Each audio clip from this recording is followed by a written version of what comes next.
అమావాస్య రాత్రి అర్ధరాత్రి వేళ అంతమంది జనంలో ఒకే ఒక్క మొనగాడు ఆ పందాన్ని సై అన్నాడు. ధైర్యంగా వెళ్ళాడు. పోతుంటే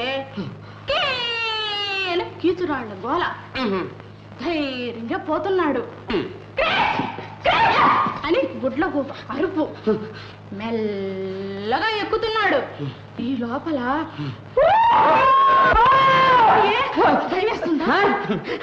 నాకేం భయం? ఇది ఎవరైనా ఉంటే వాళ్ళు భయపడతాను, నేను భయపడుతున్నాను. కొంచెం అరుపు తగ్గించి కొంచెం నెమ్మదిగా చెప్పు. మన ఇందాక దెయ్యాలు లేవన్నావుగా? ఉన్నాయా మరి? అయితే దెయ్యాలు లేవన్నమాట.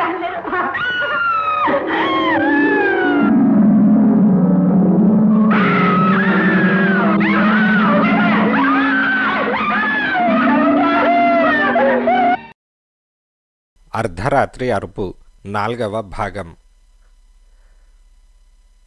మేడ మీద హాల్లో అందరూ కూర్చున్నారు. ఏమంటారు యుగంధర్ అని సత్యనారాయణరావు అడిగాడు. యుగంధర్ సిగరెట్ వెలిగించి, ఈ ఇంట్లో విచిత్రాలు కొన్ని జరుగుతున్న మాట నిజమే. దెయ్యాలని, దెయ్యాలు చేస్తున్న పనులని మీరందరూ చూశారు. కాని అని యుగంధర్ ఆగిపోయాడు. ఏమిటి కాని అని సత్యనారాయణరావు అడిగాడు. నాకు ఇంకా కొంత పరిశోధన చెయ్యాలని ఉన్నది. ఇప్పటి వరకు జరిగిన సంఘటనలను బట్టి ఈ ఇంట్లో దెయ్యాలు ఎవరికీ హాని చేసేటటువంటివిగా లేవు. అంతేకాదు, ఎముకల గూళ్ళు, భయంకరమైన రూపాలు, వెక్కి వెక్కి ఏడుస్తున్న చిన్నపిల్ల ఇన్స్పెక్టర్కి కనిపించినట్టు నాకు కనిపించలేదు. నేనింకా ఇక్కడ 1-2 రోజులుండదలుచుకున్నాను అని యుగంధర్ ఇన్స్పెక్టర్ వైపు చూసి నవ్వి, మీకు కూడా దెయ్యాలున్నాయన్న నమ్మకం కుదిరింది కనుక మీరందరూ ఇక్కడ ఉండడం అనవసరం. మీరు వెళ్ళిపోవచ్చు అని అన్నాడు. నో నో నో, నాకేమీ నమ్మకం లేదు. నా కళ్ళతో చూస్తే కానీ నేను నమ్మను అని భూషణ్ అన్నాడు. ఆ తర్వాత తీవ్రమైన చర్చ ప్రారంభమైంది. ఆడవాళ్లు ఇళ్లకు వెళ్లడం మంచిదని కొందరన్నారు. అక్కడే ఇంకా కొన్ని రోజులుండడానికి ఎవరికి వాళ్ళు వాళ్ల కారణాలు చెప్పారు. వాళ్ళు చెప్పిన కారణాలు సబబుగా ఉన్నా లేకపోయినా ఎవరినీ వెళ్ళిపోమ్మని యుగంధర్ శాసించలేదు. గోపాలరావు గారు, పూర్వం ఎప్పుడో ఈ ఇంట్లో పనిచేసేవాళ్లు ఇక్కడెక్కడో ఉన్నారని, ఈ ఇంటిని గురించి వాళ్ళేదో చెప్పారని అన్నారే, వాళ్లను కలుసుకొని వద్దాం, వస్తారా అని యుగంధర్ అడిగాడు. ఓ ఎస్, పదండి అని గోపాలరావు అన్నాడు. నేను వస్తాను సార్ అని రాజు అన్నాడు. ఇన్స్పెక్టర్, నేను తిరిగి వచ్చేంతవరకు మీరు ఇన్ఛార్జ్ అని యుగంధర్ చెప్పి రాజుతో గోపాలరావు బయలుదేరాడు. రత్నప్రభ బాల్కనీలోకి వెళ్ళి నిల్చున్నది. ఆమె వెనకే భూషణ్ వెళ్ళి రత్న అని ఆప్యాయంగా పిలిచాడు. ఏంటి అని రత్నప్రభ వెనక్కు తిరిగి అన్నది. నా ఉత్తరానికి జవాబు అని భూషణ్ అన్నాడు. వద్దు, అలాంటి ఆలోచన మానుకో. నువ్వంటే నాకిష్టమే కానీ అటువంటి ఇష్టం లేదు. ప్లీజ్ ఎక్స్క్యూజ్ మీ అని రత్నప్రభ అన్నది. భూషణ్ మొహం ఎర్రనైంది. అందుకు కారణం అని అడిగాడు. అబ్బబ్బా, వీటికి కారణాలుండవు. నీ విషయంలో నాలో అటువంటి అనుభూతి కలగలేదు అంతే అని రత్నప్రభ అన్నది. రత్న, నేను నీ కోసం నా అని భూషణ్ అంటూ ఉండగానే, తెలుసు నీ ప్రాణాన్నైనా ఇస్తానంటావు. వద్దు, నిష్కర్షగా నీకలా చెప్పకుండా నిన్ను కొంతకాలం మభ్యపెట్టవచ్చు. కానీ నిన్ను బాధ పెట్టడం ఇష్టం లేక ఇప్పుడే చెప్పేశాను అని రత్నప్రభ అన్నది. నాకు తెలుసు నువ్వెందుకిలా అంటున్నావో. నీకు ఆ రాజంటే అని భూషణ్ అనగానే, నీకనవసరం ఆ విషయం అని రత్నప్రభ అనేసి చకచక తన గదిలోకి వెళ్ళిపోయింది. దూరాన్నుంచి వీళ్ళిద్దరినీ చూస్తున్న పంకజం వాళ్ల ముఖ కవలికలను బట్టి వాళ్ల సంభాషణ సారాంశాన్ని గ్రహించగలిగింది. చిరు మాటలతో ఆమె కళ్ళు జిగేలుమన్నాయి. ఇదిలా ఉండగా, గేట్ మూసేసుంది సార్ అని రాజు అన్నాడు. మూసుకోకుండా అంత గట్టిగా బిగించినా ఎలా మూసుకుంది అని యుగంధర్ కార్ దిగి గేట్ దగ్గరకు వెళ్ళి ఒక రెక్క గట్టిగా లాగాడు. కీచుమంటూ తెరుచుకున్నది. తను రాజు కలిసి బిగించిన ఇనప చట్రాలని పరీక్ష చేశాడు. యుగంధర్ వెనకే నిలబడి ఉన్న రాజు, ఈ గేటు మూసినది దెయ్యం కాదు అని అన్నాడు. యుగంధర్ తల ఊపాడు.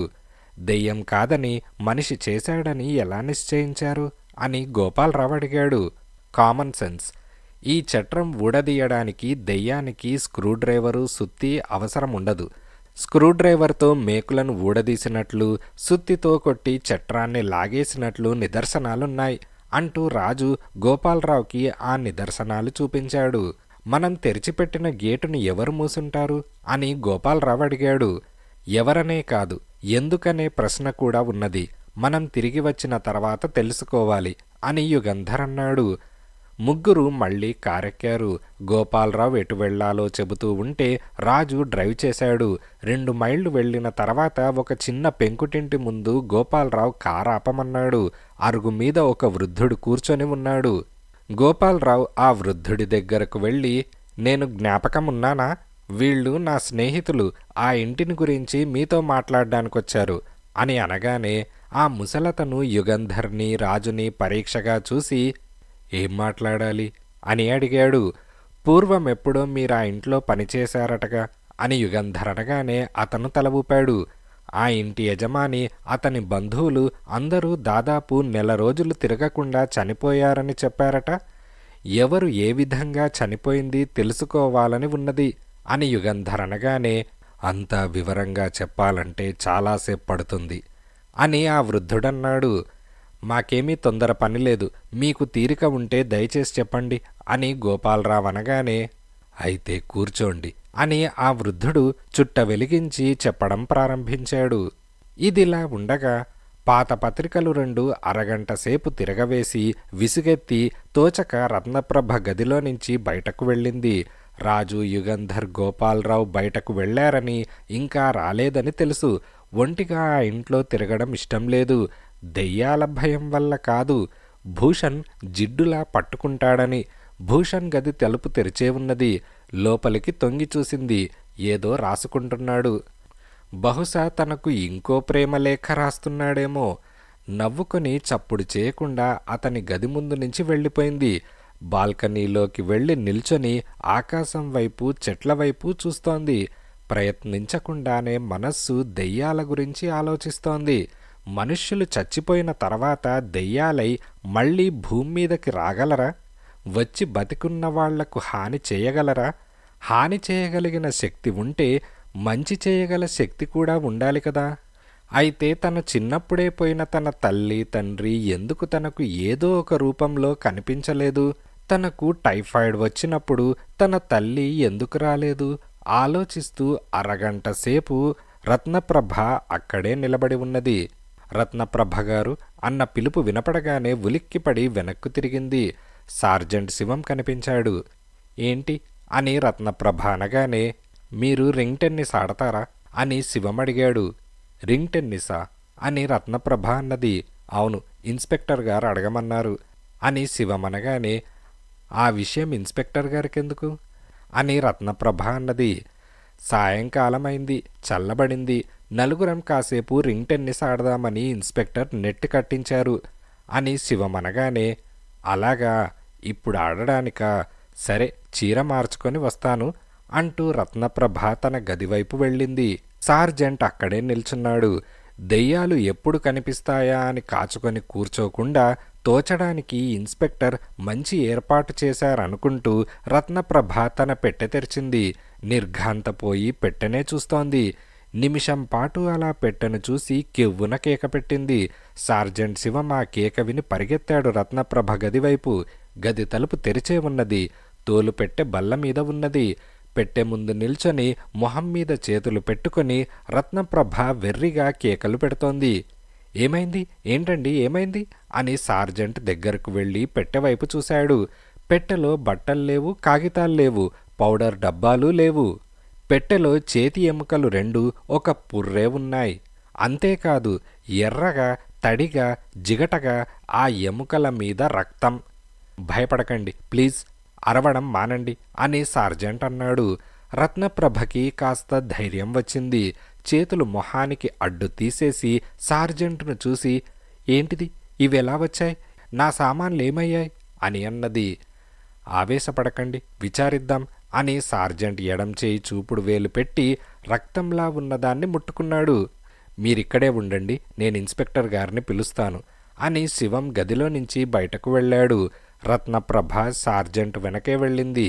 బాల్కనీలో నుంచి సార్జెంట్ ఇన్స్పెక్టర్ని కేకేశాడు. ఇన్స్పెక్టర్ భూషణ్ మేడ మీదకు వచ్చారు. సత్యనారాయణరావు, పంకజం కిందే ఉండిపోయారు.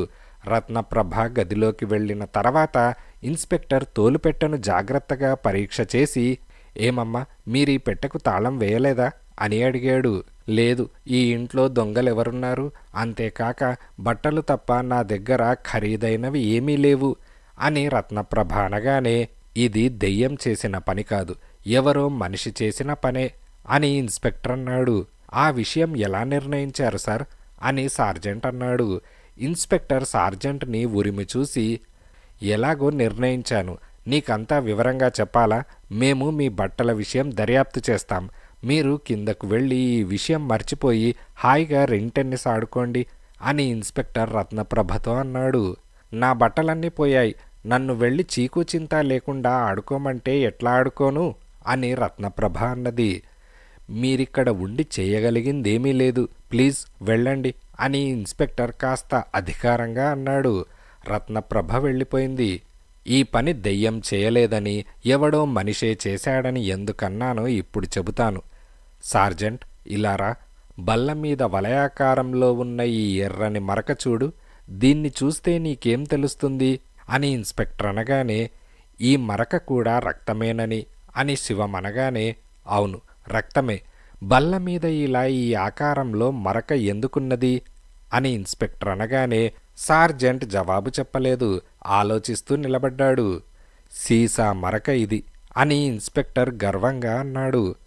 అవును సార్ అని సార్జెంట్ అనగానే, రక్తం సీసాలో పోసుకొని తీసుకొచ్చి పెట్టెలో కొంత ఒలకపోసి పెట్టె మూయడానికో ఇంకెందుకో సీసా బల్ల మీద పెట్టడం జరిగింది. అప్పుడు బల్ల మీద వలయాకారంలో ఈ ఎర్రని మరక ఏర్పడింది. దెయ్యం ఈ పెట్టెలో రక్తం ఒలక పొయ్యదలుచుకుంటే దెయ్యానికి సీసా ఎందుకు అని ఇన్స్పెక్టర్ అనగానే, అవును నిజమేననుకోండి, కానీ మనిషి అయితే అతనికి ఇంత రక్తము, ఈ ఎముకలు ఎక్కడ దొరుకుతాయి అని సార్జెంట్ శివమన్నాడు. బావుంది నీ వాదన, మనిషికి ఎముకలు రక్తము దొరకవన్నమాట, దెయ్యాలకే దొరుకుతాయా అని ఇన్స్పెక్టర్ నేలని పరీక్ష చేసి, అడుగుజాడల్లేవు, ఈ ఇంట్లో ఉన్న 7గురిలో మనమిద్దరం ఈ పనిచేసి ఉండం కనుక మిగతా 5గురిని, పంకజాన్ని, సత్యనారాయణరావుని, భూషణ్ని, రంగలక్ష్మిని, లోకనాథాన్ని అనుమానించాలి. యుగంధర్ రాజు, గోపాలరావు వెళ్ళిపోయిన కాసేపటికి రత్నప్రభ తన గదిలోకి వెళ్ళింది. అరగంట తర్వాత తన గదిలో నుంచి బయటకు వచ్చి ఓ పావుగంట బాల్కనీలో నిల్చున్నది. ఆ పావుగంటలో ఈ పని జరిగుండాలి కనుక మనం వాళ్ళందరి గదులు సోదా చేయడం మంచిది అని ఇన్స్పెక్టర్ అనగానే, చిన్న సందేహం సార్ అని సార్జెంట్ శివమన్నాడు. ఏంటది అని అనగానే, రత్నప్రభ ఆఖరుసారి ఎప్పుడు పెట్టె తెరిచి చూసిందో తెలుసుకుంటే మంచిది కదూ అని సార్జెంట్ శివం అనగానే, అడగవచ్చు, కానీ తర్వాత మనం గోపాలరావు గది కూడా చూద్దాం అని ఇన్స్పెక్టర్ అనగానే, ఆ సీసా గదిలో దాచుకుంటారా ఈ పని చేసిన వాళ్ళు అని సార్జెంట్ అన్నాడు. వెతికితే సరి, ఎక్కడ దాచింది తెలుస్తుంది కదా అని ఇన్స్పెక్టర్ అన్నాడు. అయితే ఇల్లంతా వెతకాలి సార్ అని సార్జెంట్ శివం అనగానే, వెతుకుదాం పదా అని ఇన్స్పెక్టర్ అన్నాడు. దానికన్నా ఈ ఎముకలు, ఈ రక్తం ఆ మనిషికి ఎలా వచ్చాయని ఆరా తీస్తే సులభం కదూ అని సార్జెంట్ శివం అనగానే, ఈ రక్తం మనిషి రక్తం అయి ఉండదు, ఇక ఎముకల విషయమా, ఈ తోటలో ఎముకలు ఉండుంటాయి అని ఇన్స్పెక్టర్ అన్నాడు. నేను తోటంతా తిరిగాను, నాకెక్కడా ఎముకలు కనిపించలేదు అని సార్జెంట్ అన్నాడు. ఇన్స్పెక్టర్కి కోపం వచ్చింది. అయితే ఏమంటావు, ఈ పని దెయ్యం చేసిందంటావా అని అడిగాడు. లేదు సార్, ఊరికేనే చర్చిస్తున్నాను అని సార్జెంట్ అన్నాడు. అయితే సరే అని ఇన్స్పెక్టర్ గదిలో నుంచి బయటకు వెళ్ళాడు. ఈ పెట్టె సార్ అని సార్జెంట్ అనగానే, అక్కడే ఉండని అని ఇన్స్పెక్టర్ అన్నాడు. గదికి తాళం వేయవద్దు అని అనగానే, వెయ్ అని ఇన్స్పెక్టర్ అన్నాడు. రత్నప్రభ గదికి సార్జెంట్ తాళం వేశాడు. ఇన్స్పెక్టర్ సార్జెంట్ పక్కనున్న పంకజం గదిలోకి వెళ్లారు. జాగ్రత్తగా పరీక్షించారు. పంకజాన్ని అనుమానించేందుకు ఆధారమేమీ లేదు. తర్వాత భూషణ్ గది చూశారు. అక్కడ్నుంచి హాల్లోకి వెళ్ళి గోపాలరావు గది, సత్యనారాయణరావు గది పరీక్ష చేశారు. ఇక కిందకు వెళ్ళి వెతుకుదాం అని ఇన్స్పెక్టర్ అనగానే, సీసా ఒక్కటే కాదు, రత్నప్రభ బట్టలు కూడా ఎక్కడో దాచి ఉండాలి అని సార్జెంట్ మెట్లు దిగుతూ అన్నాడు. వాళ్ళు హాల్లోకి వెళ్ళేటప్పటికీ కారు పోర్టుకోలో ఆగింది. యుగంధర్ కార్ చూడగానే రత్నప్రభ పరిగెత్తుకొని వెళ్ళి, రాజు రాజు, నా పెట్టెలో బట్టలు మాయమయ్యాయి అని జరిగిందంతా చెప్పింది. యుగంధర్ ఇన్స్పెక్టర్ని ప్రశ్నార్థకంగా చూశాడు. ఇన్స్పెక్టర్ యుగంధర్ దగ్గరకు వెళ్ళి తన అభిప్రాయం చెప్పాడు. అవును, దెయ్యమే అయి ఉంటే మీరన్నట్లు రక్తం తీసుకురావడానికి సీసా అవసరం లేదు. రత్నప్రభని భయపెట్టడానికో తమాషాకో ఆమె మీద ద్వేషం ఉండో ఎవరో ఈ పని చేశారు. కనుక్కోవడం పెద్ద కష్టం కాదనుకుంటాను అని యుగంధర్ అన్నాడు. మేము పైన గదులన్నీ వెతికాం సార్ అని సార్జెంట్ అనగానే, నేను రాజు రత్నప్రభ గదిలో ఆ పెట్టె చూసి వస్తాం అని యుగంధర్ సార్జెంట్ దగ్గర తాళం చెవి తీసుకొని పైకి వెళ్ళాడు. యుగంధర్ జాగ్రత్తగా పెట్టె తెరిచాడు. 2 నిమిషాలు పెట్టెలో ఉన్న ఎముకల్ని రక్తాన్ని పరీక్ష చేసి, ఇంత రక్తం ఎలా దొరికిందో అని రాజుతో అన్నాడు. ఏ కుక్కపిల్లనో పిల్లిపిల్లనో చంపి తెచ్చుండాలి సార్ అని రాజు అనగానే, రత్నప్రభని భయపెట్టడానికి అకారణంగా ఒక కుక్కపిల్లను చంపగలిగే మనిషి ఇంకొంచెం బలమైన కారణం ఉంటే మనిషిని కూడా చంపేందుకు సిద్ధపడవచ్చు. చాలా డేంజరస్ మనిషి అని యుగంధర్ అన్నాడు. 2 డిటెక్టివ్లు ఆ గదిలో నుంచి బయటకు వచ్చారు. అందర్నీ హాల్లో సమావేశమవమని చెప్పు, మాట్లాడాలి అని యుగంధర్ అనగానే 10 నిమిషాల్లో అందరూ హాల్లోకి వచ్చారు. రంగలక్ష్మి, లోకనాథన్ తలుపు దగ్గర నిల్చున్నారు.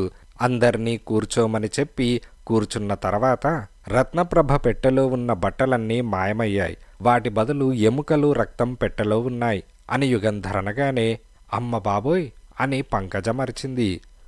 ఓ గాడ్ అని భూషణ్ అన్నాడు. ఈ పని దెయ్యం చేయలేదని మనిషే చేసి ఉండాలని నిశ్చయించాం. ఈ ఇంట్లో ఉన్న మనుషులలో ఒకరు, అంటే మనలో ఒకరు ఈ పని చేసి ఉండాలి అని యుగంధర్ అనగానే అందరూ యుగంధర్ని చూస్తున్నారు. రత్నప్రభను దడిపించడానికి ఈ పని ఎవరైనా చేసి ఉంటే దయచేసి చెప్పవలసిందని కోరుతున్నాను అని యుగంధర్ అనగానే ఎవరూ మాట్లాడలేదు. ఆ ఎముకలు ఎక్కడి నుంచి వచ్చాయి, పెట్టెలో బట్టలు ఎక్కడున్నాయి అనే దానికన్నా ముఖ్యమైన ప్రశ్న ఆ రక్తం ఎలా వచ్చింది అనేది. ఏ పిల్లినో కుక్కనో చంపి ఆ రక్తం తెచ్చి ఉండాలని రాజు అంటున్నాడు. అంత క్రూరమైన పని చేయకుండానే ఆ రక్తం ఎలాగో తెచ్చి ఉండవచ్చు. ఆఖరుసారి అడుగుతున్నాను, ఈ పని చేసిన మనిషి తను చేశానని ఒప్పుకోవాలి అని యుగంధర్ అనగానే అప్పటికీ ఎవరూ మాట్లాడలేదు. అందరూ యుగంధర్నే చూస్తున్నారు. ఆల్రైట్ ఇన్స్పెక్టర్, దొంగతనం చేసిన నేరానికి రత్నప్రభ నుంచి కంప్లైంట్ తీసుకోండి అని యుగంధర్ అనగానే ఇన్స్పెక్టర్ తల ఊపాడు. లాయర్ సత్యనారాయణరావు చిన్నగా దగ్గి, మనమిక ఈ ఇంటి నుంచి బయలుదేరి వెళ్ళిపోవడం మంచిది కదూ అని అనగానే, ఎలా వెళ్తాం ఇన్స్పెక్టర్, దర్యాప్తు పూర్తి కావాలి, అంతవరకు అందరం అనుమానితులమేగా అని యుగంధర్ అన్నాడు.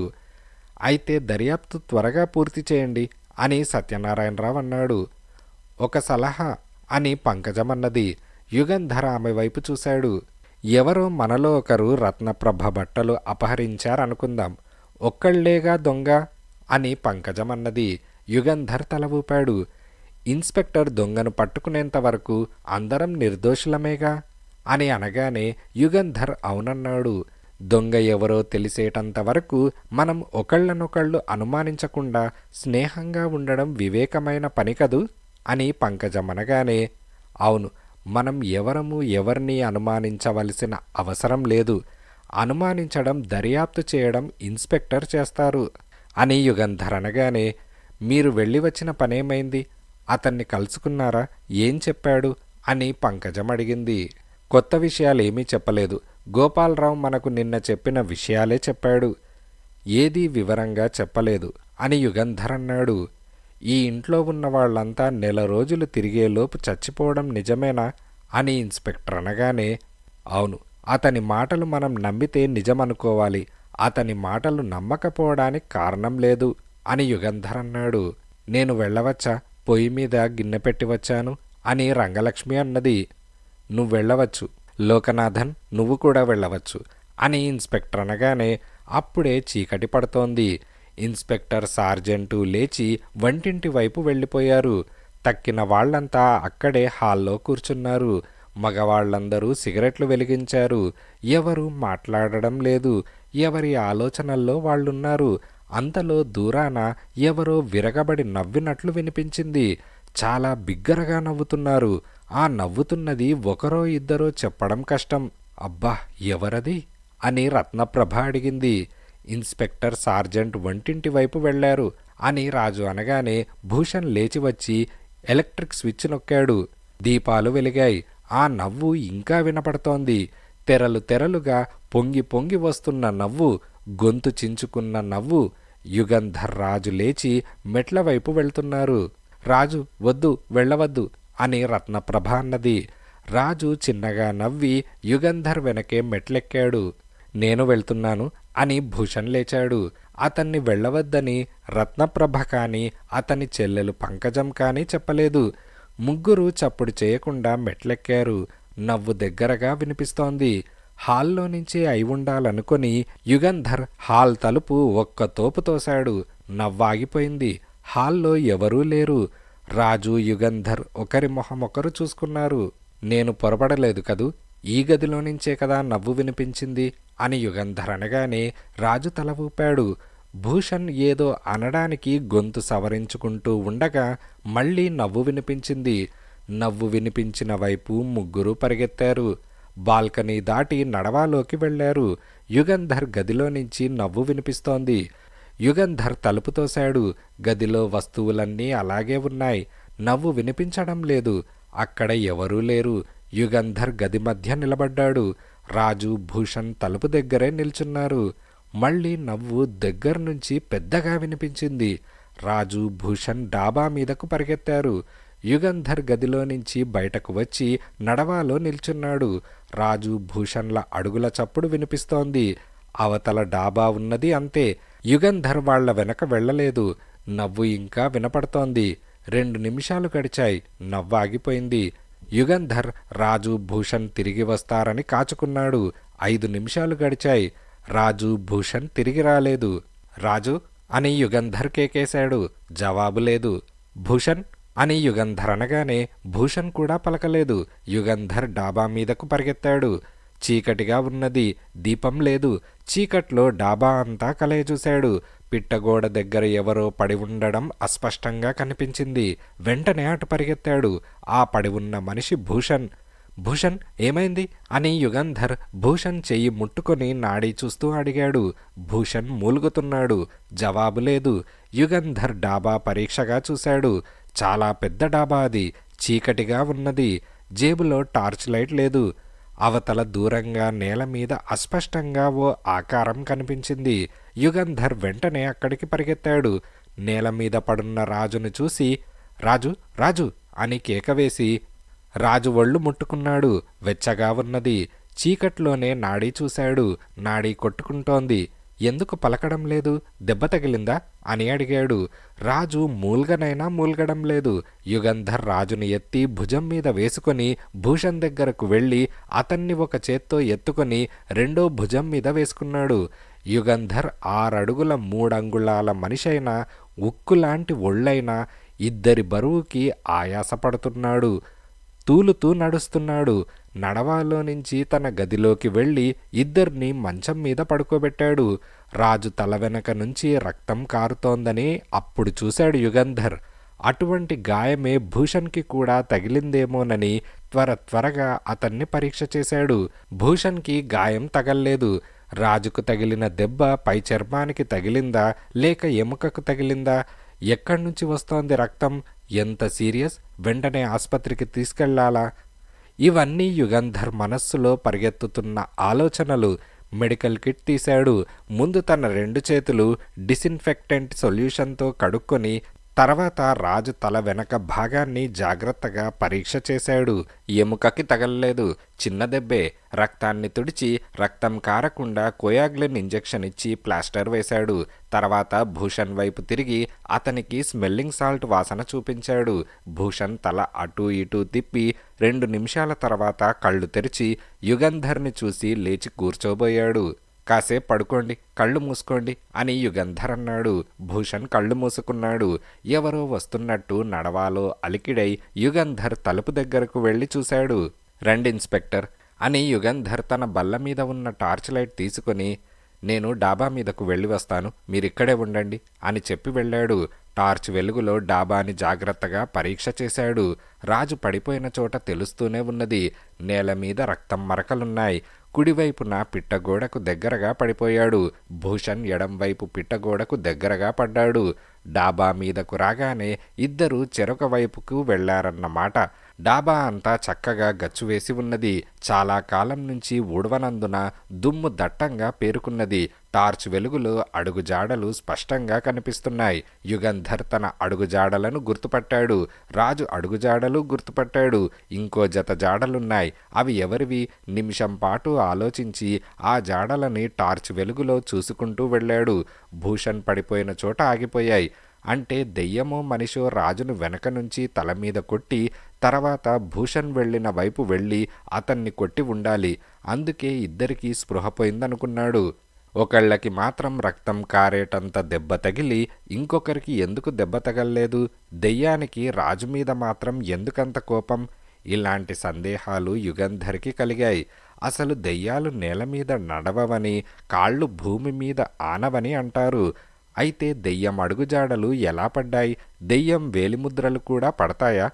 అదే నిజమైతే వేలిముద్రలని ఆధారం చేసుకొని నేర పరిశోధన చేస్తే ఆధునిక పద్ధతులన్నీ తారుమారవుతాయి. డాబా మీద ఇంకా ఏమీ లేదు పరీక్ష చేసేందుకు. యుగంధర్ ఆలోచిస్తూ వెనక్కు తిరిగి తన గదిలోకి వెళ్ళాడు. అప్పటికి రాజు, భూషణ్ ఇద్దరూ లేచి కూర్చున్నారు. రాజు యుగంధర్ని చూసి, ఏం జరిగింది సార్ అని అడిగాడు. బావుంది నీ ప్రశ్న. నిన్ను అడుగుదామనుకున్న ప్రశ్న నన్ను అడిగావు అని యుగంధర్ అనగానే, మేము డాబా మీదకు వెళ్ళేటప్పటికీ ఆ నవ్వు ఆగిపోయింది. భూషణ్ ఎడం వైపు వెళ్ళాడు. నేను కుడివైపున పిట్టగోడ దగ్గరకు పరిగెత్తి కిందకి వంగి చూస్తున్నాను. తల వెనక ఏదో తగిలింది. అంతే నాకు తెలిసింది అని రాజు అన్నాడు. యుగంధర్ భూషణ్ వైపు చూశాడు. నేను ఎడంవైపు పరిగెత్తాను. పిట్టగోడ దగ్గరకు వెళ్ళి చూస్తున్నాను. నాకు తలకేదో తగిలింది. అంతే నాకు తెలిసింది అని భూషణ్ అన్నాడు. తల మీద ఎక్కడ తగిలింది అని యుగంధర్ అడిగాడు.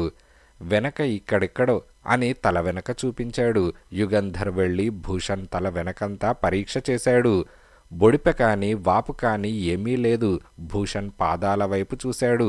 అతను స్లిప్ ఆన్స్ వేసుకున్నాడు. దయచేసి ఆ స్లిప్ ఆన్ ఒకసారి తీసిస్తారా అని యుగంధర్ అనగానే, ఎందుకు అని భూషణ్ అడిగాడు. ఎందుకో తర్వాత చెబుతాను, ఇలా ఇవ్వండి అని చటుక్కున వంగి స్లిప్ ఆన్ తనే తీసేసి దానిని తీసుకొని డాబా మీదకు వెళ్ళాడు. 5 నిమిషాల తర్వాత మళ్ళీ వచ్చి భూషణ్ని తీక్షణంగా చూస్తూ, మిస్టర్ భూషణ్, మీరు రాజుని ఎందుకు తల మీద కొట్టారు అని యుగంధర్ అనగానే, వాట్ ఈస్ దిస్, నేను రాజును ఎందుకు కొడతాను అని భూషణ్ ఎదురు ప్రశ్న వేశాడు.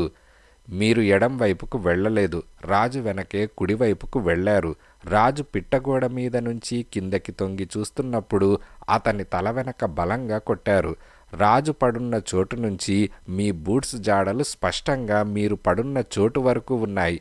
మీరు ఎడంవైపు వెళ్ళి నేల మీద పడుకొని స్పృహపోయినట్లు నటించారు అని యుగంధర్ అనగానే, భూషణ్ తన చేతులను పరీక్షగా చూసుకొని 2 చేతులు పైకెత్తి, ఇవి నా చేతులు, ఈ చేతులతో అంత పెద్ద దెబ్బ కొట్టగలనేమో మీరే ఆలోచించండి అని అనగానే, ఏదైనా వస్తువుతో కొట్టారేమో అని యుగంధర్ అన్నాడు. రాజే చెప్పాడు నేను ఎడం వైపుకు వెళ్ళానని అని భూషణ్ అనగానే, రాజు పొరబడి ఉండవచ్చు అని యుగంధర్ అన్నాడు. నా బూట్స్ జాడలు కనిపించాయి కనుక రాజును నేను కొట్టానని అనుమానించడం చాలా అన్యాయం.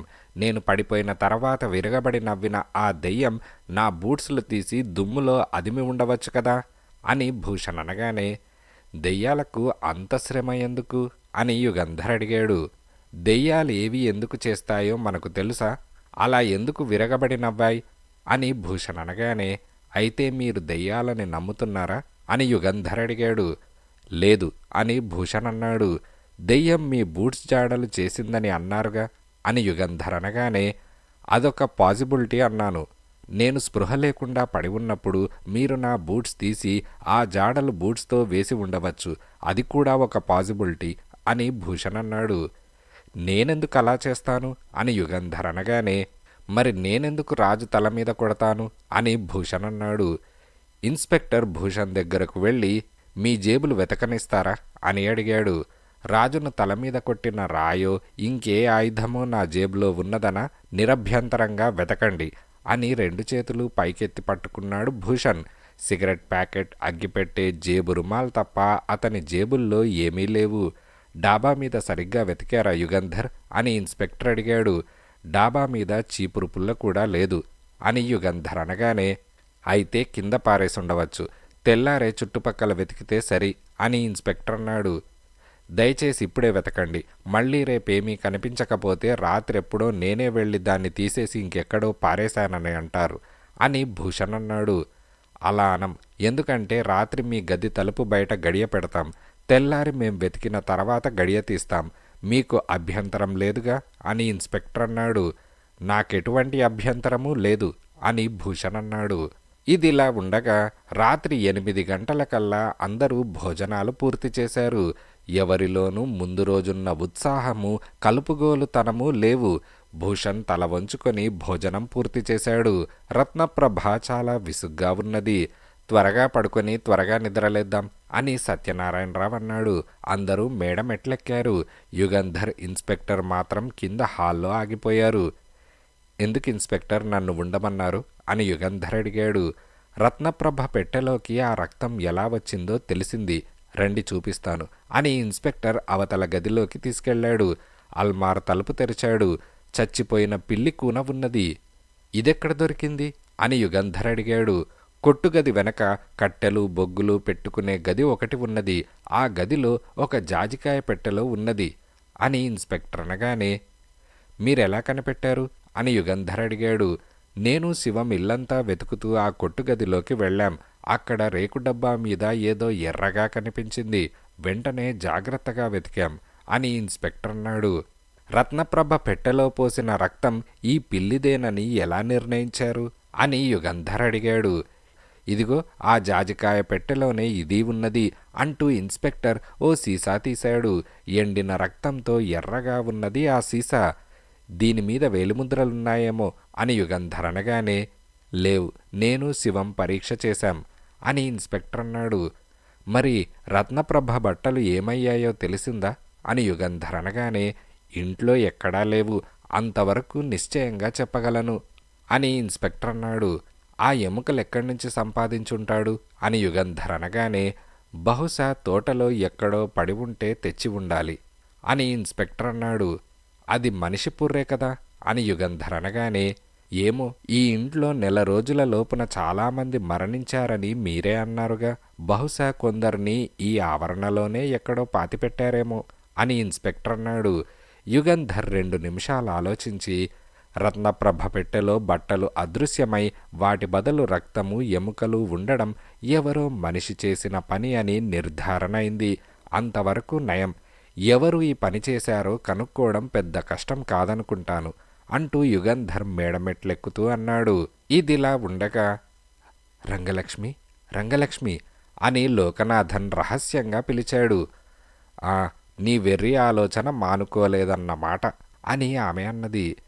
నష్టమేమీ లేదుగా అని అతను రహస్యంగా అన్నాడు. ఒకవేళ తెలిస్తే అని ఆమె అన్నది. నవ్వుతారు అంతేగా అని అతనన్నాడు.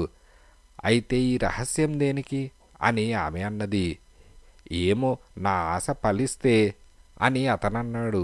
సరే వస్తానుండు, ఎక్కడ మొదలు పెడదాం అని ఆమె అడిగింది. ముందు అవతలున్న కొట్టుగదిలో అని లోకనాథన్ అన్నాడు. ఇదిలా ఉండగా గోపాలరావు పడుకున్నాడే కాని అతనికి నిద్ర పట్టడం లేదు. పక్క మీద ఇటు నుంచి అటు దొర్లాడు. లేచి 2 సిగరెట్లు కాల్చాడు. మళ్ళీ పడుకున్నాడు. దిండు 2 సార్లు తిప్పి తిప్పి వేసుకున్నాడు. నిద్ర రాలేదు. చప్పుడు చేయకుండా తలుపు తీశాడు. నెమ్మదిగా అడుగులో అడుగు వేసుకుంటూ మెట్లు దిగడం ప్రారంభించాడు. అది దెయ్యాల కొంప అని, దెయ్యాలు అఘాయిత్యాలు చేస్తాయని మర్చిపోయాడు. రంగలక్ష్మి పెదవుల ఎరుపు, ఆమె ఒంటి నునుపు, ఆమె చేతుల మెత్తదనం అతని మనస్సును నింపేశాయి. ఏమైందిరా నీకు? కళ్ళు చూస్తే సొల్లు గార్చడమేనా? నాకు నీ కళ్ళు నచ్చలేదు నచ్చలేదు నచ్చలేదు. టార్చ్ లైట్ కూడా వెలిగించలేదు. ఎవరికీ తెలియకూడదు. తెలిస్తే తనకెంత నామర్దా. కింద హాల్ చేరుకున్నాడు. వంటింటి వైపు నడిచాడు. చల్లగా ఉండే ఆ చదరపు గజం మేర స్థలము, అందులో నిలబడి రత్నప్రభ స్పృహ తప్పి పడిపోవడము గోపాలరావుకి జ్ఞాపకం వచ్చాయి. ఆ స్థలం ఎక్కడ ఉన్నది జ్ఞాపకం చేసుకొని గోడకు దగ్గరగా ఆ చోటుకి దూరంగా వెళ్తున్నాడు. భోజనాల గది చేరుకున్నాడు. లోకనాథన్ ఎక్కడ పడుకున్నాడు? అతనికి కనిపించకూడదు, అతనికి తన గొంతు వినిపించకూడదు. ఏం చేయాలి? నెమ్మదిగా భోజనాల గది తలుపు గడియపెట్టాడు. తర్వాత జేబులో నుంచి టార్చ్ తీసి వెలిగించి చుట్టూ చూశాడు. రంగలక్ష్మి కనిపించలేదు. వంటింట్లో పడుకున్నదేమోనని వంటింట్లోకి వెళ్ళాడు. అక్కడా లేదు. రంగలక్ష్మి ఇంత రాత్రివేళ ఏమైంది? ఎక్కడికి వెళ్ళింది?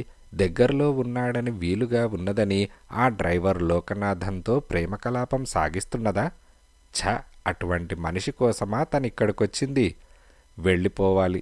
ఒకవేళ నీళ్లగదికి వెళ్ళిందేమో. 5 నిమిషాలు కాచుకుంటే వస్తుందేమో. తలుపు వేసి పెడితే ఎలా? తీయాలి. తీసి ఉంచితే లోపలికి వస్తుంది అని అనుకుంటూ తలుపు దగ్గరకు వెళ్ళాడు. ఇదిలా ఉండగా తలుపు చప్పుడైంది. విన్నావా అని రంగలక్ష్మి అడిగింది. ఏ తలుపు అని లోకనాథమన్నాడు. ఏ తలుపో నాకేం తెలుసు, భయంగా ఉన్నది అని రంగలక్ష్మి అనగానే, నేను చూసొస్తానుండు అని లోకనాథమన్నాడు. అమ్మో, ఈ చీకట్లో నేనిక్కడ చచ్చినా ఒంటరిగా ఉండను అని ఆమె అన్నది. అయితే నువ్వురా అని లోకనాథన్ భోజనాల గదివైపు దారితీశాడు. ఇద్దరూ అడుగులో అడుగు వేసుకుంటూ చప్పుడు చేయకుండా వెళ్లారు. తలుపు వేసుంది చూడు అని రంగలక్ష్మి అనగానే, నువ్వే వేసి వచ్చావేమో అని లోకనాథమన్నాడు. లేదు, నేను తెరిచిపెట్టే వచ్చాను అని ఆమె అన్నది. లోకనాథన్ నెమ్మదిగా తలుపు దగ్గరకు వెళ్ళి చప్పుడు చేయకుండా బయట గొళ్ళెం పెట్టాడు. ఎందుకు గొళ్ళెం పెట్టావు అని ఆమె అడిగింది. లోపలికి ఎవరైనా వెళ్ళి ఉంటే బయటకు రాకుండా అని అతనన్నాడు. తర్వాత అడిగితే ఏమని చెప్పను అని ఆమె అన్నది. ఎందుకు అడుగుతారు? అర్ధరాత్రి నువ్వు పడుకునే చోటుకి ఎవరైనా ఎందుకు రావాలి? పద అని మళ్ళీ కొట్టుగది వైపు నడిచాడు. అయితే వంటింట్లో ఉన్న గోపాలరావుకి తలుపు గొళ్ళెం పెట్టినట్లు విని వినిపించకుండా చప్పుడయ్యేసరికి గోపాలరావు చప్పుడు చేయకుండా తలుపు లాగాడు. రాలేదు. రహస్యంగా గుసగుస మాటలు వినిపించాయి. ఎంత చెవులు రెక్కించుకొని విన్నా ఎవరు మాట్లాడింది, ఏం మాట్లాడింది వినిపించలేదు. రంగలక్ష్మేనా తలుపు బయట గడియపెట్టింది? ఎందుకలా చేస్తుంది? ఎవరైనా వచ్చారేమో. తను భోజనాల గదిలోకి రావడం రంగలక్ష్మి చూసి బయట గడియపెట్టిందేమో. చీకటిగా ఉన్నది. బ్రహ్మాండమైన నిశ్శబ్దం. ఆ గదిలో బందీ చేయబడ్డ గోపాలరావు గోడకు ఆనుకొని నిల్చున్నాడు. 5 నిమిషాలు గడిచాయి. ఎక్కడో ఏదో చప్పుడు ప్రారంభమైంది. అది ఏం చప్పుడో, ఎంత దూరాన అవుతున్నదో గ్రహించలేకపోయాడు. తలుపు దగ్గరకు వెళ్ళి చెవి తలుపుకు ఆనించి నిల్చున్నాడు. చప్పుడు ఇంకొంచెం పెద్దదైంది. దేనినో కొడుతున్న చప్పుడు. 2 నిమిషాలు చప్పుడవుతుంది, ఆగుతుంది. చప్పుడు ఆగిపోయింది కదా అని అనుకుంటూ ఉండగా మళ్ళీ ప్రారంభమవుతుంది. ఇంతకీ రంగలక్ష్మేమైంది? ఇంత చప్పుడవుతుంటే ఆ ప్రాంతాల్లోనే పడుకున్న లోకనాథమేమయ్యాడు? గోపాలరావుకి మతి పోతున్నట్లయింది. గట్టిగా కేకేస్తే మేడమీద నిద్రపోతున్న వాళ్ళెవరైనా లేచి వస్తారేమో. కిందకి వంటింట్లోకి ఎందుకు వచ్చావని అడిగితే తను ఏమని చెప్పాలి? ఏం చెప్పినా వాళ్ళు గ్రహిస్తారు. చప్పుడాగిపోయింది. హమ్మయ్య అని గోపాలరావు అనుకున్నాడు. రంగలక్ష్మి వచ్చి తలుపు తీస్తోంది. తను ఈ చీకట్లో నుంచి, ఈ నిర్బంధంలో నుంచి తప్పించుకోవచ్చు. మళ్ళీ చప్పుడు ప్రారంభమైంది. సుత్తితోనో ఉలితోనో గోడలని, ద్వారబంధాలని కొడుతున్నట్టు ధన్ ధన్మని చప్పుడు. తన తల మీదే కొడుతున్నట్టు గోపాలరావు కనిపిస్తోంది. ఇదిలా ఉండగా ఎక్కడో ఏదో చప్పుడయ్యేసరికి యుగంధర్ నిద్రలేచాడు. ఎప్పుడు ఎంత నిద్రలో నుంచి లేచినా యుగంధర్కి తక్షణం పూర్తి మెలకువ వస్తుంది. ఏం చప్పుడది?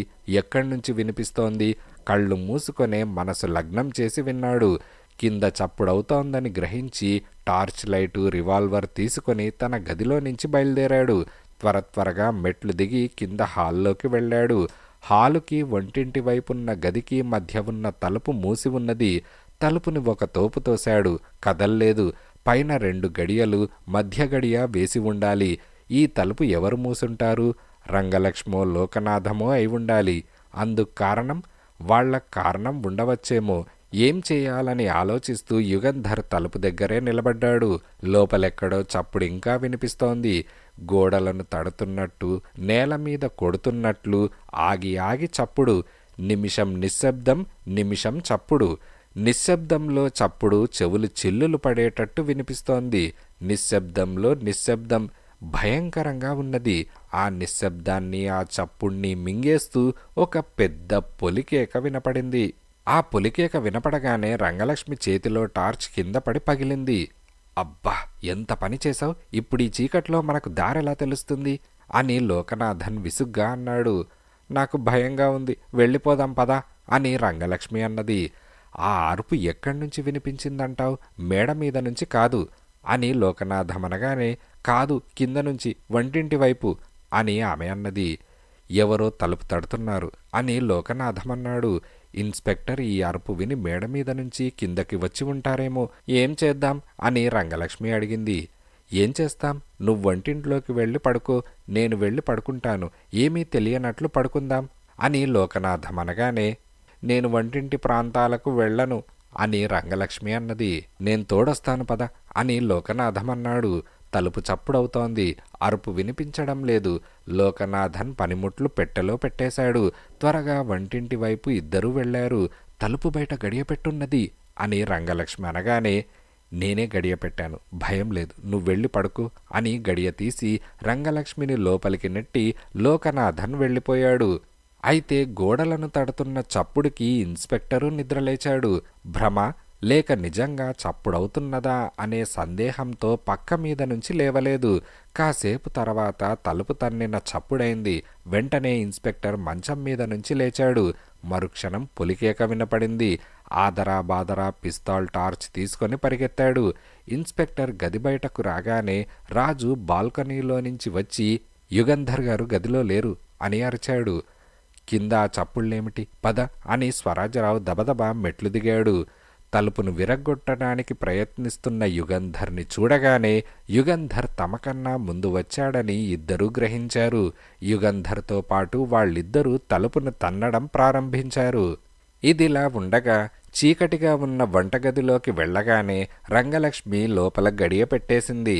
ఆమె గుండె దడదడా కొట్టుకుంటున్నది. క్షణం పాటు తలుపుకు ఆనుకొని తర్వాత తలుపు పక్కనే ఉన్న ఎలక్ట్రిక్ దీపం స్విచ్ నొక్కింది. తలుపు పక్కగా నేల మీద బోర్లా పడున్న మనిషిని చూడగానే గుండె ఆగిపోయినంత పనై తేరుకొని పరీక్షగా చూసి అతను గోపాలరావని గుర్తుపట్టింది. చటుక్కున వంగి అతని చెంపలు ముట్టుకున్నది. వెచ్చగా ఉన్నాయి. కళ్ళు మూసుకున్నాడు. గోపాలరావు గారు అని రహస్యంగా పిలిచింది. అతను పలకలేదు. మళ్ళీ పిలిచింది. కళ్ళు తెరిచాడు. ఏమిటది, నిద్రపోతున్నారా? లోపలికెలా వచ్చారు అని అడిగింది. అతను లేచి కూర్చొని క్లుప్తంగా చెప్పాడు. బావుంది, లోకనాథన్ మిమ్మల్ని లోపల పెట్టి గడియ పెట్టాడన్నమాట అని రంగలక్ష్మి అన్నది. ఇంతకీ నువ్వెక్కడికి వెళ్ళావు అని గోపాలరావు అనగానే, నీళ్ల గదికి అని ఆమె అన్నది. ఇంతసేపు అయిందేం అని అతను అనగానే, మనం ఆ విషయాలన్నీ తర్వాత మాట్లాడుకోవచ్చు, ముందిప్పుడు ఏం చేయాలో ఆలోచించాలి అని రంగలక్ష్మి అన్నది. ఆ చప్పుడేమిటి, ఎవరో తలుపు విరగ్గొడుతున్నట్లు అని గోపాలరావు అడిగాడు. అవును, తలుపు విరగ్గొడుతున్నారు, బహుశా ఇన్స్పెక్టరు యుగంధర్ అయి ఉండాలి అని ఆమె అనగానే, ఎందుకు, తలుపు ఎవరు వేశారు అని అతనన్నాడు. ఏమో, దెయ్యమై ఉంటుంది. ఒక పని చేద్దాం, మీరిప్పుడు బయటికి వెళ్ళలేరు, వెళ్తే ఎందుకు ఇక్కడికి వచ్చారనే ప్రశ్న వస్తుంది, మీ పేరు నా పేరు చెడుతుంది, ఇక్కడే ఉండండి అని రంగలక్ష్మి అనగానే, మరి వాళ్ళు వస్తే అని అతనన్నాడు. వాళ్ళు తలుపు విరగ్గొట్టి లోపలికి రావడానికి ఇంకా చాలాసేపు పడుతుంది. వెంటనే మీరు వంటింట్లోకి వెళ్ళి పొగగూడు పక్కన ఉన్న అటకెక్కి కూర్చోండి. నేను క్షేమంగా ఉన్నానని చూసి వాళ్ళు వెళ్ళిపోతారు. తర్వాత మీరు అటక దిగి రావచ్చు అని రంగలక్ష్మి అన్నది. తర్వాత మాత్రం ఎలా బయటకు వెళ్ళడం అని గోపాలరావు అన్నాడు. అందరూ ఇల్లంతా వెతికే హడావిడిలో ఉంటారు. అప్పుడే నిద్రలేచి మీ గదిలో నుంచి వచ్చినట్లు మీరు వెళ్ళవచ్చు అని రంగలక్ష్మి దీపం ఆర్పేసింది. వెచ్చని చేతులు అతని మెడని చుట్టేశాయి. తీయని పెదవులు అతని పెదవులకు తాకాయి. బిగువైన ఒళ్ళు అతని ఒంటిని అదుముతున్నట్టున్నది. తలుపు విరగ్గొడుతున్న చప్పుడు వాళ్లకు వినిపించలేదు. వాళ్ల నరాల రాపిడిలో, వాళ్ల రక్తం వడిలో ఏ శబ్దమూ వాళ్లకు వినిపించడం లేదు. తన్మయత్వంలో ఉన్నారు. ఇదిలా ఉండగా తలుపు కదిలింది. గొళ్ళెం ఊడినట్లున్నది అని రాజు అన్నాడు. అవును, ఇంకో 2 సార్లు తోస్తే పడిపోతుంది అని యుగంధర్ అన్నాడు. మళ్ళీ ముగ్గురు కలిసి తలుపుని జబ్బలతో తోశారు. గడియ మేకులు ఊడాయి. ఖంగుమని గడియ కింద పడింది. తలుపు తెరుచుకున్నది. ఒక్కొక్క గదిలోనూ దీపాలు వెలిగించుకుంటూ వెళ్లారు. ముగ్గురు 3 వైపులకు పరిగెత్తారు. భోజనాల సావిడికి అవతల ఉన్న గదిలో పడుకున్న లోకనాథాన్ని తట్టి లేపి, ఇంత గొడవ జరుగుతుంటే నువ్వెలా నిద్రపోతున్నావయ్యా అని యుగంధర్ అన్నాడు. గొడవ నాకేమీ వినిపించలేదే అంటూ అతను లేచి కూర్చొని కళ్ళు నలుపుకుంటున్నాడు. ఇన్స్పెక్టర్ భోజనాల గది తలుపు తట్టి, రంగలక్ష్మి, రంగలక్ష్మి అని కేకేశాడు. రంగలక్ష్మి వెంటనే పలకలేదు. ఇంకో 2 సార్లు పిలిచిన తర్వాత వస్తున్నాను అని తలుపు తీసింది. నిద్రపోతున్నావా, మెలకువ రాలేదు అంటూ ఇన్స్పెక్టర్ లోపలికి వెళ్ళి దీపం వెలిగించాడు. ఏం కావాలండి అని రంగలక్ష్మి అమాయకంగా అడిగింది. నాకేమీ అక్కర్లేదు. ఎవరో పెద్ద పొలికేక పెట్టారు ఈ ప్రాంతాల్లో. అంతేకాదు, హాల్ నుంచి ఈ వైపుకున్న తలుపు లోపల గడియ పెట్టారు. నువ్వేనా అని ఇన్స్పెక్టర్ అడిగాడు. నేను ఈ గది లోపల గడియ పెట్టుకున్నాను. ఆ తలుపు గడియ ఎందుకు పెడతాను? ఏ అరుపు నాకు వినిపించలేదే అని రంగలక్ష్మి అన్నది. ఇన్స్పెక్టర్ అయోమయంగా గోడలను పరీక్ష చేస్తూ నిలబడ్డాడు. ఏంటి విచిత్రం? ఆ పొలికేక తనకి, రాజుకి, యుగంధర్కి వినిపించింది. రంగలక్ష్మికి వినిపించలేదంటోంది. లోకనాథంకి వినిపించలేదా? ఆలోచిస్తూ అవతల గదిలోకి వెళ్ళాడు. సరిగ్గా ఆ సమయానికి యుగంధర్, రాజు, లోకనాథము ఆ గదిలోకి వచ్చారు. లోకనాథన్కి ఏమీ వినిపించలేదని, తలుపు గడియ అతను పెట్టలేదని యుగంధర్ చెప్పగానే రంగలక్ష్మి కూడా అలాగే చెప్పిందని ఇన్స్పెక్టర్ యుగంధర్కి చెప్పాడు. అన్ని గదులు వెతికాను, ఎక్కడా ఎవరూ లేరు అని రాజు అన్నాడు. సరే, మీరు వెళ్ళి పడుకోండి అని రంగలక్ష్మికి, లోకనాథానికి చెప్పి యుగంధర్ హాల్లోకి దారితీశాడు. ఏంటి యుగంధర్ ఈ విచిత్రం? ఆ గదిలో నాకు కనిపించిన అమ్మాయి మరెవరికీ కనిపించలేదు. నేను భ్రాంతిలో పడ్డానేమో అనుకుంటే మన ముగ్గురికి వినిపించిన పొలికేక వాళ్ళిద్దరికీ వినిపించకపోవడానికి కారణమేమిటి అని ఇన్స్పెక్టర్ అడిగాడు. యుగంధర్ సిగరెట్ వెలిగించి, మీ రంగలక్ష్మి, మీ డ్రైవర్ లోకనాథం అబద్ధాలు చెబుతున్నారు. అది ఎందుకో మనం కనుక్కోవాలి. వాళ్ళిద్దరూ అబద్ధాలు చెబుతున్నారనేది మాత్రం నిశ్చయం. కొంతమందికి వినిపించకుండా చప్పుళ్ళు చేసే సమర్థత దెయ్యాలకు ఉన్నదేమో కానీ మనుష్యులకు లేదు. మనం తలుపు విరగ్గొట్టేటప్పుడు చప్పుడైంది. వాళ్ళిద్దరూ ఆ చప్పుడు వినిపించనంత మొద్దు నిద్రపోతున్నారంటే నేను నమ్మను అని యుగంధర్ అన్నాడు. రత్నప్రభకి వచ్చినట్టు ఈ ఇద్దరికీ మైకమేమైనా వచ్చిందేమో అని రాజు అన్నాడు. పిలవగానే లోకనాథన్ లేచాడు. మైకంలో నుంచి లేచే మనిషి మళ్ళే ప్రవర్తించలేదు అని యుగంధర్ అన్నాడు. సరిగ్గా ఆ సమయానికి సత్యనారాయణరావు, సార్జెంట్ మేడగది దిగి హాల్లోకి వచ్చారు. గోపాలరావేడి? ఏవో చాలా చప్పుళ్ళైతే లేచాను అని సత్యనారాయణరావు అన్నాడు. గదిలో లేడా అని యుగంధర్ ప్రశ్న. లేడు, మీతో పాటు కిందకు వచ్చాడేమో అనుకున్నాను అని సత్యనారాయణరావు అనగానే, మన వెనకే లోపలికి వచ్చి ఉండవచ్చు అని రాజుకు చెప్పి యుగంధర్ వంటింటి వైపు వెళ్ళాడు. 2 గదులు దాటి 3వ గదిలో గోడ పక్కన పడుకున్న గోపాలరావుని చూశాడు. గోపాలరావు సన్నగా మూలిగాడు. రాజు, గ్లాసులో నీళ్లు పట్టుకురా అని యుగంధర్ చెప్పగానే రాజు పరిగెత్తుకు వెళ్ళి గ్లాసులో నీళ్లు తెచ్చాడు. మొహం మీద నీళ్లు చల్లిన తర్వాత గోపాలరావు బరువుగా కళ్ళు తెరిచి అందర్నీ చూసి లేచి కూర్చోబోయి కూర్చోలేకపోయినట్లు వెనక్కుపడ్డాడు. రాజు, సార్జెంట్ కలిసి గోపాలరావుని ఎత్తుకెళ్లి హాల్లో సోఫాలో పడుకోబెట్టారు. ఏంటి రాజు, నీ ప్యాంటుకా మసి అని రాజుని ఇన్స్పెక్టర్ అడిగాడు. రాజు ప్యాంటుకి మోకాళ్ల దగ్గర సన్నగా, రాజు ప్యాంటుకి మోకాళ్ల దగ్గర నల్లగా మసి అయింది. షర్టుకు అక్కడక్కడ బూజతుక్కుంది. తన బట్టలనొకసారి చూసుకుని గోపాలరావు పాదాలని, బట్టలని పరీక్షగా చూశాడు రాజు. నిమిషం తర్వాత గబగబా వంటింటి వైపు వెళ్ళాడు. గోపాలరావు లేచి కూర్చున్నాడు. తలా ఒకరు తలా ప్రశ్న అడిగారు. మీరు ముగ్గురు లోపలికి వెళ్ళడం నేను మెట్లు దిగుతూ చూశాను. మీ వెనకే వచ్చాను. ఉన్నట్లుండి తల తిరిగింది. కళ్ళు చీకట్లు కమ్మాయి. పడిపోయాను. అంతే నాకు తెలుసు అని గోపాలరావు అన్నాడు. మేం తిరిగి హాల్లోకి వస్తున్నప్పుడు మీరు కనిపించలేదే. మా వెనకే వచ్చి ఉంటే మేం తిరిగి వస్తున్నప్పుడు మిమ్మల్ని చూసి ఉండాలిగా అని యుగంధర్ అన్నాడు. ఏమో అని గోపాలరావు అన్నాడు. సరిగ్గా ఆ సమయానికి రాజు తిరిగి వచ్చి యుగంధర్ని పక్కకు పిలిచాడు. వంటింటి పొగగూడు పక్కనున్న అటక మీదకి గోపాలరావు ఎక్కి ఉండాలని చెప్పాడు. పొగగూడు దగ్గర చెదిరిపోయిన బూజులని, రాలిపోయిన మసిని, గోపాలరావు కాళ్లకి బట్టలకి ఉన్న మసిని బూజుని బట్టి ఆ విషయం నిశ్చయంగా తెలుస్తుందన్నాడు. నేను కూడా చూస్తాను పద అని రాజును వెంటబెట్టుకుని యుగంధర్ వెళ్ళాడు. ఆ నిదర్శనాలు చూసిన తర్వాత రంగలక్ష్మిని, లోకనాథాన్ని వెంటబెట్టుకుని హాల్లోకి తిరిగి వచ్చి రత్నప్రభని, పంకజాన్ని, భూషణ్ణి కిందకు పిలుచుకురమ్మని రాజుకు చెప్పాడు యుగంధర్. అర్ధరాత్రి 2 గంటల వేళ హాల్లో అందరూ సమావేశమయ్యారు. దెయ్యాలున్నాయో లేవో అనే విషయం గురించి మనకున్న సందేహాలను తీర్చుకోవడానికి ఈ ఇంటికి వచ్చాం.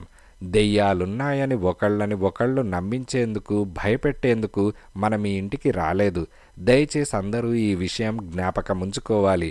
ఏ కారణం వల్లనైనా సరే ఎవరు ఈ ఇంట్లో ఉన్నంతకాలం అబద్ధాలు చెప్పకూడదు. అలా అబద్ధాలు చెప్పడం వల్ల దెయ్యాలని గురించి మనం చేస్తున్న పరిశోధన వక్రమార్గంలో పడుతుంది. వ్యక్తిగత కారణాలతో మనలో కొందరు కొన్ని విషయాల గురించి అబద్ధాలు చెబుతున్నారని నాకు నిశ్చయంగా తెలుసు. అబద్ధాలు చెప్పారని నేను రుజువు చేయగలను. ఇప్పుడలా రుజువు చేసి అబద్ధాలు చెప్పిన వాళ్ళని అందరి సమక్షంలో అవమానించదలుచుకోలేదు. కనుక దయచేసి ఎవరూ ఇక ముందు అబద్ధాలు చెప్పవద్దు. అబద్ధాలు చెప్పవలసినటువంటి పరిస్థితులు కల్పించుకోవద్దు. దెయ్యాలు ఉన్నాయనో లేవనో నిశ్చయంగా తెలుసుకునే వాళ్ళు తెల్లవారగానే వాళ్ళ ఇంటికి వెళ్ళడం మంచిదని సూచిస్తున్నాను అని యుగంధర్ అన్నాడు. అందరూ మౌనంగా ఉండిపోయారు.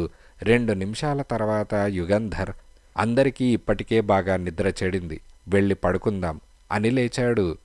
ఇదిలా ఉండగా రంగలక్ష్మి పడుకున్నదో లేదో వెంటనే రంగలక్ష్మి అన్న పిలుపు వినపడింది. వెంటనే లేచింది.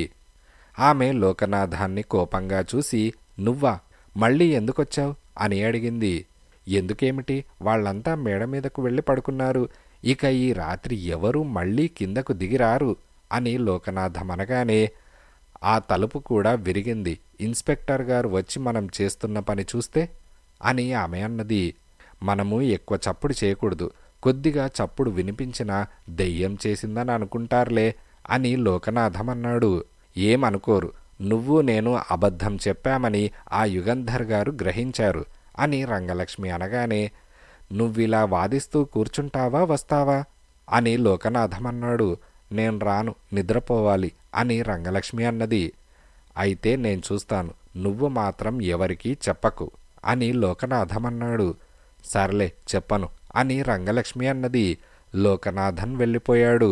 ఇదిలా ఉండగా మర్నాడు పొద్దున అందరూ బాగా ఆలస్యంగా నిద్రలేచారు. యుగంధర్ అలవాటు చొప్పున 5:30 కల్లా నిద్రలేచాడు. కాని పక్క మీద నుంచి కదలలేదు. తెల్లారి 4 గంటల నుంచి హోరున వర్షం కురుస్తోంది. గాలికి కిటికీ రెక్కలు టపటపా కొట్టుకుంటున్నాయి. యుగంధర్ కిటికీ వద్దకు వెళ్ళి జల్లు పడడం లేదని చూసి వచ్చి పడుకున్నాడు. రాత్రి వచ్చి పడుకున్నాక యుగంధర్కి కింద నుంచి ఏవేవో చప్పుళ్ళు వినిపించాయి. అవి గాలికి తలుపు కొట్టుకొని అవుతున్న చప్పుళ్ళో లేక ఎవరైనా చేస్తున్న చప్పుళ్ళో ఊహించడం కష్టం. కిందకు వెళ్ళి చూసినా ఎవరూ కనిపించరు. దెయ్యమైనా మనిషైనా కూడా కనిపించరని నవ్వుకొని నిద్ర పట్టించుకున్నాడు. 7 గంటలకల్లా కిందకు దిగి వెళ్ళాడు. అప్పటికే హాల్లో రాజు, సార్జెంట్, రత్నప్రభ, పంకజం కూర్చొనున్నారు. మేం కాఫీ తాగేశాం అని రాజు అన్నాడు. కాఫీ బాగాలేదు, వాన వల్ల డ్రైవర్ వెళ్ళి పాలు పట్టుకురాలేదట అని రత్నప్రభ అన్నది. మిగతా మగాళ్ళు కూడా అప్పటికి కిందకు దిగి వచ్చారు. యుగంధర్ కాఫీ తాగడానికి వాళ్లతో భోజనాల గదిలోకి వెళ్ళాడు.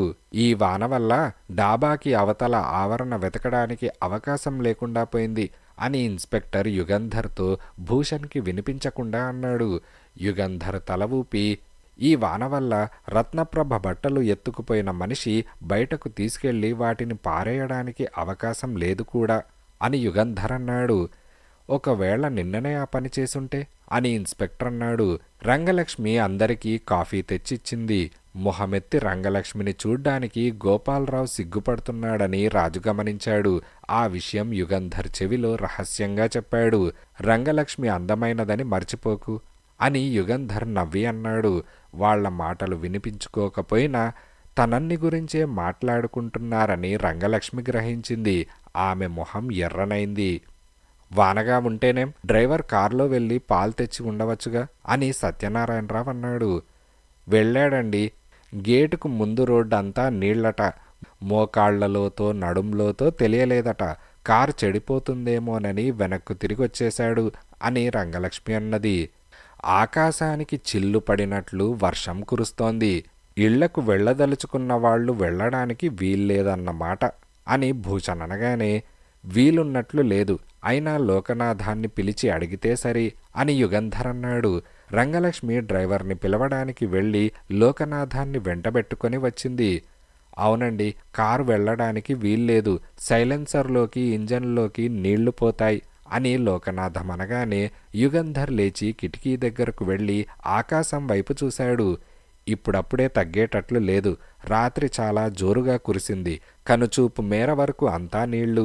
ఇక్కడ కురిసిన వాన నీళ్లు మాత్రమే కాదు, ఏదో కాలువ పొంగి నీళ్లు వరదగా వచ్చి ఉండాలి అని యుగంధర్ అన్నాడు.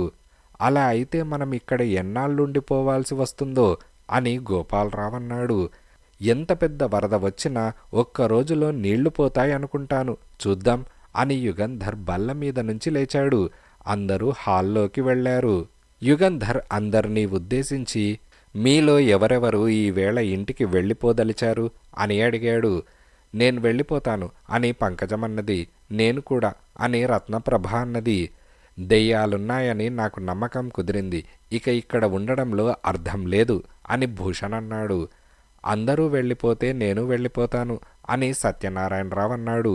నేను కూడా అని గోపాలరావు చెప్పాడు. దెయ్యాలున్నాయని నాకు నమ్మకం కుదిరింది, కానీ యుగంధర్ ఇక్కడ ఇంకా ఉంటే నేను ఉంటాను అని ఇన్స్పెక్టర్ అన్నాడు. బహుశా రేపటి వరకు ఇక్కడ్నుంచి వెళ్ళిపోవాలన్నా ఎవరూ వెళ్ళడానికి వీలుండదు ఈ వరద వల్ల.